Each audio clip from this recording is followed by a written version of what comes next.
njema, tuendelee kuliombea taifa letu liendelee kuwa na amani.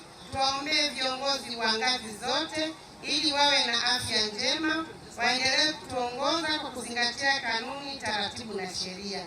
Lakini pia kwa niaba ya ofisi ya mkuu wa wilaya Mpanda, niwasisitize wananchi wote na washiriki wote kwa ujumla wenu, sisi tulioshiriki maadhimisho haya ya miaka 62 ya Muungano wa Tanzania, tuwe mabalozi kwa kulinda amani, umoja na mshikamano ili kuendelea kuwa na taifa ambalo ni endelevu.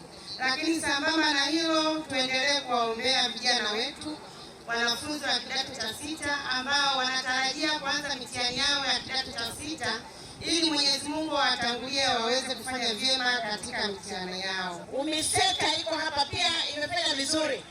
Nimewapa motisha kwa maana tunaendelea na michezo hii. Natamani siku mnarudi kwenye michezo sasa kitaifa, murudi na hivyo vikombe. Kwa hiyo iwe chachu katika mchezo huu kwamba hata huko tunaenda kutekelezea. Mheshimiwa mgeni rasmi, nimepewa kazi ndogo tu, lakini sita na natamani niendelee kuzungumza kwamba michezo ni afya, na hapa sasa tumeanza. Sisi watumishi tuna shimishimita Mbeya mwaka huu, kwa hiyo tujinoe, tujifue vizuri. Timu tunaipeleka na bahati nzuri tuna bajeti zetu pia, afisa utumishi kwa hapa, afisa mipango, tupate basi letu pia ambalo litawafanya watumishi wetu wajisikie raha wakati tunaenda huko, turudi na vikombe. Michezo oye!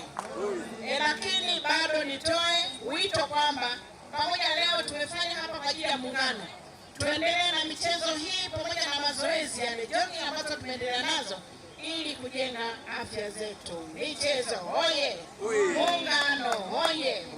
Bado tunaendelea, Mheshimiwa mgeni rasmi, kuitekeleza kauli mbiu ya miaka 62 ya amani, umoja na mshikamano kuwa ni msingi wa maendeleo endelevu. Muungano oye!